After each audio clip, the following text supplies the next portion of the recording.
नमस्कार, मैं छत्तीसगढ़ अखबार के यूट्यूब चैनल इंडिया आजकल के स्टूडियो से सुनील कुमार।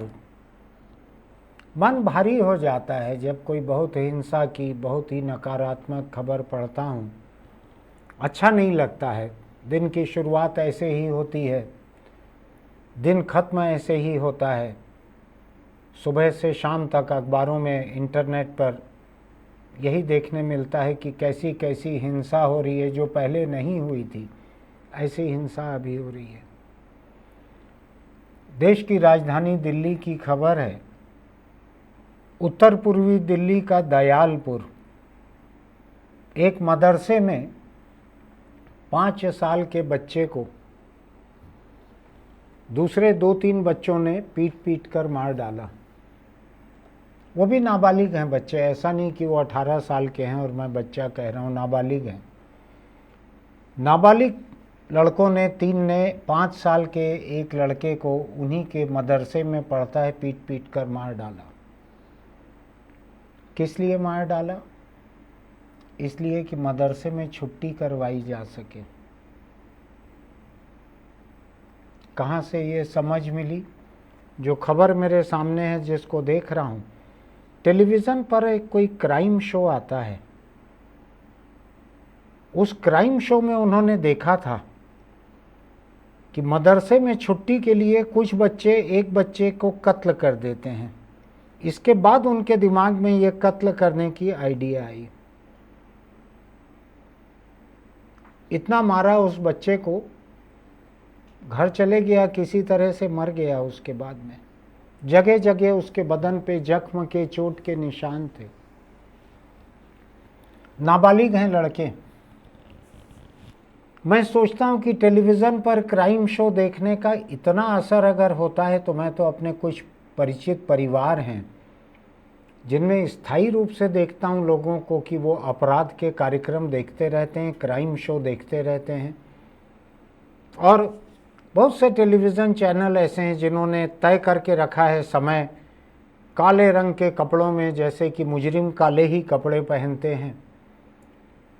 उनके एंकर जो हैं वो तरह तरह से नाटकीय तरीके से जुर्म की कहानियों को सुनाते हैं। मुझको लगता है कि जब मैं कॉलेज में पढ़ता था और ट्रेन का सफ़र करता था, उस समय मनोहर कहानियाँ नाम की एक अपराध पत्रिका रहती थी, जिसको ट्रेन में ही खरीदा जाता था। बाहर घर पे लाने की इजाज़त नहीं थी उसकी। तो मुझको लगता है कि कुछ उसी तरह की ये मनोहर कहानियाँ बनते जा रहे हैं। टीवी चैनल आधा आधा घंटा दिखाते हैं और लोगों का कहना है उसको सबसे ज़्यादा लोग देखते हैं। कुछ एक वेबसाइटें ऐसी हैं जो अखबार में वेबसाइट में लगातार हिंसा की खबरों को बढ़ा चढ़ा कर इतने भयानक किस्म से हत्या के तरीके, बलात्कार के तरीके, शरीर के अंगों के किस अंग में क्या किया गया, इसका इतना खुलासे से ब्यौरा देते हैं। मैं किसी समाचार को खोलकर पढ़ नहीं पाता हूँ। मुझको लगता है कितनी हिंसा कोई बर्दाश्त कर सकते हैं। मेरी बर्दाश्त थोड़ी कम है। मैंने एक थप्पड़ भी किसी को कभी नहीं मारा है, इसलिए मैं हिंसा के जितने तरीके अभी चलन में हैं मैं कल्पना नहीं कर पाता हूँ। मदरसे के 3 बच्चे वहीं के 5 साल के बच्चे का कत्ल कर दे रहे हैं कि अगले दिन छुट्टी हो जाएगी। आप सोच के देखिए कि ये बच्चे बड़े होंगे तो क्या होगा, कैसे बनेंगे, दूसरे बच्चों पे क्या असर होगा। अभी मदरसे को फ़िलहाल बंद करके बच्चों को घर भेज दिया गया है। क्यों हुआ होगा ऐसा? मेरा एक पसंदीदा इंटरप्रिटेशन है। मैं एक ख़ास किस्म से विश्लेषण आसानी से कर लेता हूँ। मेरा मानना है कि जहाँ कहीं किसी धर्म के आधार पे पढ़ाई होती है, धर्म के आधार पे बातचीत होती है, धर्म के आधार पर फैसले लिए जाते हैं, वो लोकतंत्र से और इंसाफ से दूर चले जाते हैं। धर्म का इन दोनों चीज़ों से कोई लेना देना नहीं रहता, न धर्म से न इंसाफ से। मेरा व्यक्तिगत पूर्वाग्रह बहुत मजबूत है धर्म के खिलाफ, इसलिए मैं इस बात को एक डिस्क्लेमर की तरह आपके सामने रख रहा हूँ। मदरसे में शायद मुसलमानों के धर्म इस्लाम के आधार पर पढ़ाई होती होगी, नाम से तो मुझको ऐसा ही लगता है। विज्ञान की समझ बहुत कमज़ोर रहती होगी। जहाँ विज्ञान की समझ कमज़ोर है वहाँ लोकतंत्र की, मानवाधिकार की, न्याय की, औरत मर्द के बराबरी के रिश्तों की समझ का तो कोई सवाल ही नहीं उठता है। तमाम धर्मों को देख लीजिए आप, कोई भी एक धर्म भी मुझको ऐसा देखने नहीं मिला जो औरत मर्द के बराबरी के हक की बात करता हो। जिस हिंदू धर्म, जो आज मुद्दा नहीं है, हिंदू धर्म को देखें तो उसके भीतर कोई मुझको ऐसा नहीं मिला जो कहे कि दलित जो हैं उनको, जो पिरामिड है हिंदू धर्म का, उसमें पाँव में जगह मत दो भाई, वो भी इंसान है। फलाने को सिर मत रखो, इसको धड़ मत रखो, इसको हाथ मत रखो। लेकिन धर्म कभी नहीं कहता ऐसा। धर्म इसको मान्यता देता है। मैं तरह तरह की हिंसक नसीहतें देखता हूँ धर्मों की। कोई औरत मर्द की बराबरी की बात नहीं करते, कोई छुआछूत खत्म करने की बात नहीं करते। ये ऐसा ही कुछ माहौल रहा होगा मदरसे में कि 3 लड़कों ने छोटे से बच्चे को मार डाला। जब तक धर्म के आधार पे कोई शिक्षा होगी, इस किस्म के कई खतरे रहेंगे। मैं ये नहीं कहता कि जहाँ धर्म की बात होगी वहाँ जुर्म होगा ही होगा, लेकिन जहाँ धर्म की बात होगी वहाँ जुर्म होने का खतरा अधिक रहेगा। इंसान बिना धर्म के कम हिंसक रहता है, ये मैं आपको कह सकता हूँ। धर्म इंसान को अधिक हिंसक बना देता है। मैं एक दूसरी खबर पे आता हूँ। ये भी उत्तर भारत से खबर आई है। पहला मदरसा दिल्ली का है, दिल्ली के दयालपुर का है। दया नहीं आई बच्चों को, अपने छोटे एक साथी को, 5 साल के बच्चे को पीट पीट कर मारने में। उत्तराखंड के उधम सिंह नगर से एक खबर आई है। वहाँ भी एक मदरसा है। वहाँ 5 साल से 8 साल की कई बच्चियों के साथ मदरसे के मौलवी ने बलात्कार किया और कहा कि अगर ये बात उन्होंने बाहर जाकर किसी को बताई तो उसके मौलवी के पास एक जादुई ताकत है जिससे वो जिन्न को बुलाएगा और इन बच्चों के माँ बाप को मरवा डालेगा।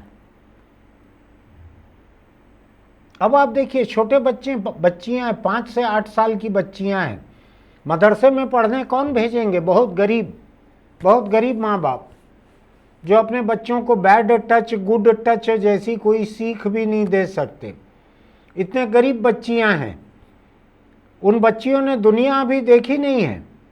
जिस मौलवी के पास पढ़ने के लिए भेजा गया है उनको, वही मौलवी उनका सब कुछ है, वही उनका रहनुमा है, वही उनके लिए ईश्वर खुदा जो कुछ है सब वही है।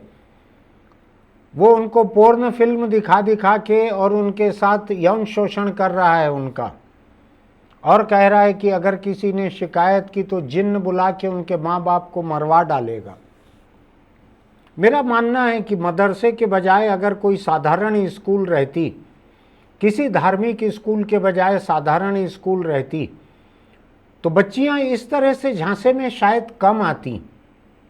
हो सकता है आ जाती, सरकारी स्कूल की भी झांसे में आ जाती। 5 साल से 8 साल की बच्चियां हैं, लेकिन हो सकता है कि थोड़ा बहुत जो भी उनको विज्ञान, सामान्य विज्ञान, सामाजिक विज्ञान जो भी पढ़ाया जाता है, हो सकता है उनके शिक्षक अच्छे रहते तो उनको बतलाते कि ये कुछ नहीं है ऐसा। लेकिन मैं जगह जगह देख रहा हूँ, दूसरी कुछ जगहों की भी 1-2 खबरें हैं, मैं सबको यहाँ रखना नहीं चाहता हूँ। और खबरें हैं, कहीं टोपी का झगड़ा हो रहा है, कहीं तिलक का झगड़ा हो रहा है, हिंदू मुस्लिम कई तरह के झगड़े हो रहे हैं दूसरे स्कूलों में भी। ये भी उत्तर भारत की खबरें हैं। लेकिन मैं देख रहा हूँ कि ये मौलवी को, जब माँ ने जाके एक बच्ची की रिपोर्ट लिखाई, उसके बाद मौलवी को गिरफ्तार करके जेल भेजा गया है। गांव में एक मस्जिद है, मस्जिद के ऊपर ये अवैध मदरसा चल रहा था, वहाँ पे इन बच्चियों को मुझको एक और चीज़ लगती है कि जहाँ छोटी छोटी बच्चियों की पढ़ाई हो रही है, चाहे ट्यूशन हो रही हो, चाहे कुछ हो रही हो, क्यों नज़र नहीं रखी जाती है ऐसी। और मुझको तो ये मदरसों वगैरह में कई लड़कों के यौन शोषण की भी खबरें देखने मिलती है। मुझको संस्कृत पाठशालाओं में, जो कि किसी मठ में चलते हैं, किसी और मंदिर में चलते हैं, उनमें भी मुझको यौन शोषण की कहानियाँ देखने मिलती हैं। मैं आपसे कहना नहीं चाहता हूँ, मेरे हाथ में सबूत नहीं है, लेकिन मैंने ऐसे वीडियो देखे हैं जिसमें मठों के महंत जो हैं वहीं पढ़ने वाले, संस्कृत पाठशाला में पढ़ने वाले बच्चों के साथ बलात्कार कर रहे हैं। मेरे पास सबूत नहीं है उसका, मैं कोई शिकायत नहीं कर सकता।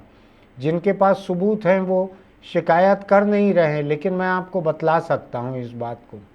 अब सवाल ये उठता है कि ऐसे मदरसे, धर्म के नाम पर चलने वाले ऐसे संस्थान, मैं बार बार बोलता हूँ, अभी शायद पिछले ही हफ्ते इसी मुद्दे पर मैंने बहुत कुछ कहा था, मुझको अच्छा नहीं लग रहा है, लेकिन ये दो घटनाएं एक साथ सामने आई है। तीसरी चौथी घटना और धर्म के नाम पे स्कूलों में शिक्षिका के झगड़े की किसी की है, अलग अलग घटनाएं, लेकिन ये दो घटनाएं ऐसी हैं जिसमें पुलिस की कार्रवाई एकदम सामने आई है, पूरा पुख्ता जानकारी है, इसलिए मैं इनको लेकर आपके बीच में हूँ। कहीं भी आपके आसपास ऐसा हो, धर्म को आप अपने घर पे रखिए, ये निजी आस्था की चीज़ है।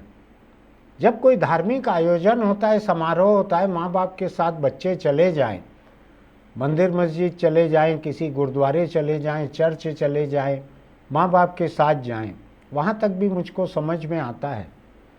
बच्चों को अकेले ऐसे हवाले नहीं करना चाहिए।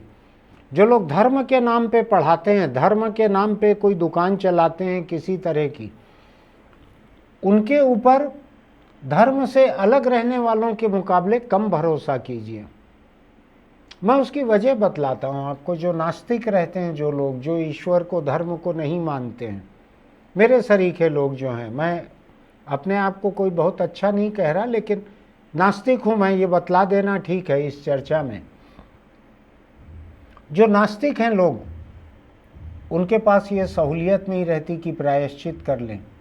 चर्च में जाके कन्फेशन चेंबर, प्रायश्चित के कमरे में बैठकर प्रायश्चित कर लें, पाप करने के बाद प्रायश्चित, ये सहूलियत नास्तिक को हासिल नहीं है, धर्म के लोगों को हासिल है। कहीं कोई सोने की बिल्ली चढ़ा देते हैं, कहीं गाय को खिला देते हैं। एक कोई बाबा हैं, वो काले रंग के कुत्ते को नीले रंग की रोटी बुधवार की रात को 11 बजे खिलाना, ऐसे कई ऐसे शिगुफे बतलाते हैं वो। तो धर्म के नाम पे ये सब संभव है। धर्म के नाम पे तरह तरह का पाखंड पूरी दुनिया में चलता है, केवल हिंदू मुस्लिम में नहीं चलता है। मैंने अमेरिका जैसे देश में देखा है, जो विकसित देश है, विज्ञान टेक्नोलॉजी में दुनिया में सबसे आगे है। वहाँ पे कई पादरी सांप लेकर स्टेज पर नाचते हैं, कई पादरी जो हैं वो कोई सम्मोहन करते हैं, हिप्नोटिज्म करते हैं, लोग स्टेज पर गिरकर छटपटाने लगते हैं। कई तरह का पाखंड धर्म को लेकर वहाँ भी है, बाइबिल को लेकर, ईसाई धर्म को लेकर ढेर किस्म का पाखंड है अमेरिका जैसे देश में। धर्म की बुनियाद जो है उसमें पाखंड की कुछ ईंटें भी लगी रहती है, उससे जल्दी बढ़ता है आगे धर्म।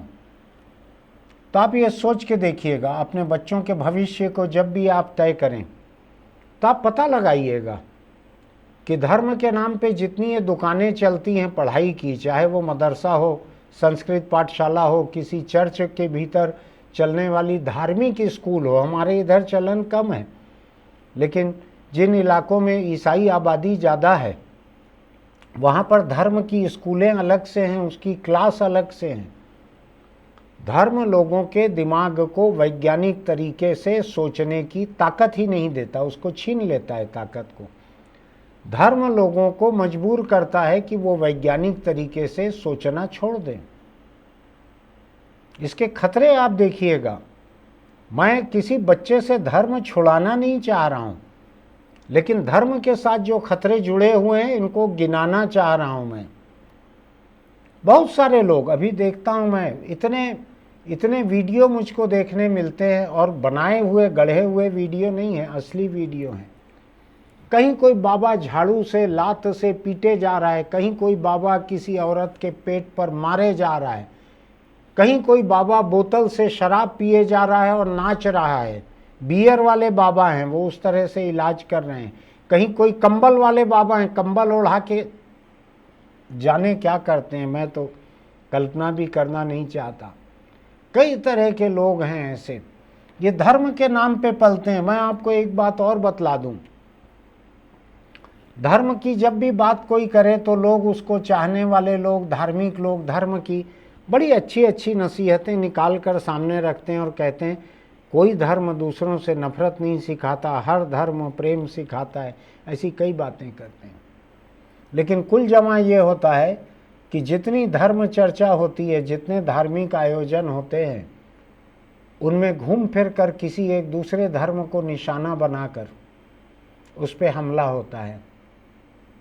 हर धर्म में इसी तरह की चीज़ें हैं। इसलिए अपने बच्चों को धार्मिक शिक्षा से दूर रखिए। दुनिया में विज्ञान एक अकेली चीज़ है जिसका कोई पूर्वाग्रह नहीं है, जो सत्य की खोज में लगे रहता है। विज्ञान का मतलब मैं गणित और फिजिक्स और केमिस्ट्री पढ़ने पढ़ाने नहीं बोल रहा हूँ, एक वैज्ञानिक सोच की बात कर रहा हूँ। फिर चाहे आप समाजशास्त्र पढ़ें या एंथ्रोपोलॉजी पढ़ें या पॉलिटिकल साइंस पढ़ें, जो भी पढ़ें, अपनी सोच को वैज्ञानिक रखिए, अपने बच्चों की सोच को वैज्ञानिक बनाइए। मैं बताता हूँ आपको, ये अंधविश्वास और पाखंड पे आधारित जितनी पढ़ाई है, ये हिंदुस्तान या इससे ज़्यादा गए बीते जो देश हैं वहीं पर खपेगी। किसी विकसित देश में जाके ये नहीं खपेगी। आप 150 संस्कृत पाठशाला और 150 मदरसे सबको ढूंढ लीजिए, सर्वे कर लीजिए और उनसे पूछिए आपके यहाँ से निकले बच्चे कहाँ कहाँ तक पहुँचे हैं। मैं इस मुद्दे पर बोल चुका हूँ अभी हफ्ते भर पहले, इसलिए मैं बहुत ज़्यादा बोलना नहीं चाहता हूँ। लेकिन ये 2 घटनाएं सामने आई है। इसमें से एक घटना का एक दूसरा पहलू मैं और रखना चाहता हूँ। अपने बच्चों को जुर्म की कहानियों से, टीवी के हिंसक कार्यक्रमों से, अपराध पे आधारित कार्यक्रमों से दूर रखिए। मेरे एक दोस्त ने मुझसे कहा, हम तो इसलिए देखते हैं कि हमारे साथ कभी वैसा जुर्म होने को रहे तो हम उससे बच सकें। सही तर्क नहीं है ये। जुर्म को देखना आपको जुर्म से बचाता नहीं है। जुर्म से बचना तो एक सामान्य जानकारी है, एक कॉमन सेंस से आप बच सकते हैं जुर्म से। लेकिन बच्चों को जुर्म की कहानियों से, मैंने देखा है, कुछ बच्चों को भी देखा है मैंने, अपने माँ बाप की मौजूदगी में टीवी पे वो कई तरह के अपराध के कार्यक्रम देखते हैं। मुझको रोकना टोकना पड़ा, ये कहना पड़ा भाई जितनी देर मैं बैठा हूँ उतनी देर मत चलाओ। अपने बच्चों को दूर रखिए ऐसे कार्यक्रमों से। उनके बारे में सोचिए जो 12-13 साल के 3 लड़के अब बाल सुधार गृह में हैं, 2-3 साल वहाँ रहेंगे कम से कम। हत्या की है उन्होंने। इसकी बजाय अपने बच्चों को ऐसे कार्यक्रमों के बजाय अपने घर के बेटे बेटियों को बैठा के उनको गुड टच, बैड टच, इसके बारे में बतलाएं, उसके बारे में सिखाएं और उनको कहें कि कोई शिक्षक शिक्षिका, कोई मौलवी, कोई पादरी, कोई पंडित जी, किसी के ऊपर इस बारे में भरोसा नहीं करना है कि आपको वो किसी भी तरह से छुएं। धर्म जो है लोगों को शिकायत करने से भी रोकता है। अरे धर्म के काम में लगे हुए हैं, उनके खिलाफ पुलिस रिपोर्ट मत करो। इससे अपने बच्चों को बचा कर रखिए। आपको उनको धार्मिक आस्था देना है, अपने घर में दीजिए। कोई अच्छा कार्यक्रम हो रहा है जिसमें सड़क पे हिंसा ना हो, किसी उपासना केंद्र में हो रहा है, अपने बच्चों को लेके जाइए, वहाँ जो देखना है देखें, सीखें। उनको धर्मांध मत बनाइए, सांप्रदायिक मत बनाइए, अंधविश्वासी मत बनाइए। नहीं तो यही होता है जो हुआ है इन 2 मामलों में। फिर मिलेंगे, ये फिर घटनाएं ऐसी आएंगी कुछ दिनों में, मैं फिर आपके बीच आऊँगा। तब तक के लिए अगर आपको मेरी बात तर्क संगत और न्याय संगत लगती है तो हमारे YouTube चैनल इंडिया आजकल को सब्सक्राइब कीजिएगा। इसकी कोई फीस नहीं है। नोटिफिकेशन की बटन दबाइएगा, लाइक कीजिएगा, टिप्पणी लिखिएगा नीचे कि मेरी बात सही गलत, अच्छी बुरी क्या लगी आपको। अपने बालिग दोस्तों को इसको भेजिएगा वीडियो को और कहिएगा इसको सुन लो भाई, आपको ठीक लगे तो मानना, नहीं ठीक लगे तो इसको डिलीट कर देना। फिर मिलेंगे। लेकिन चलते चलते एक छोटी सी बात आपको कहना चाहता हूँ। जब कभी आप अपने घर में अपनी बच्ची को सावधानी सिखाते हैं शाम होने के बाद मत घूमना, जल्दी घर आ जाया करो, सहेली के घर से निकल के सीधे यहाँ आया करो, रास्ते में किसी से बात मत करना। कई तरह, कोई छुए तो छूने मत देना, आके हमको बताना। अगर जिम्मेदार हैं माँ बाप तो इस तरह की बात करते हैं। मेरी आपसे अपील ये है कि ये बात करते हुए अपनी बेटी को समझाना बड़ी अच्छी बात है। ये समझाते हुए अपने बेटे को भी बैठाइए बगल में, सामने बेटी के साथ, और उसको भी सिखाइए इन बातों के साथ साथ कि हर लड़की की इज्जत करना है, किसी लड़की के साथ बदतमीजी नहीं करना है, किसी लड़की को नहीं छूना है। लड़की के साथ छेड़खानी, यौन शोषण, बलात्कार होता कैसे है? कहीं ना कहीं कोई लड़का, कोई आदमी ही तो करता है ना। तो अपने बेटों को भी अच्छा इंसान बनाना जरूरी है, बेटी को चौकन्ना इंसान बनाना जरूरी है, उतना ही जरूरी है बेटे को अच्छा इंसान बनाना, ताकि आपका बेटा अपनी बहन को ना सही, किसी और को भी ना छेड़े, किसी और के साथ भी बदसलूकी ना करे। इसमें दूसरी लड़की की हिफाजत भी शामिल है और आपके बेटे का जेल ना जाना भी शामिल है। दूसरी लड़कियों और अपने बेटे की हिफाजत, कानूनी हिफाजत, दोनों के हिसाब से आप उसको भी बराबरी से बैठा के सिखाइए। फिर मिलेंगे।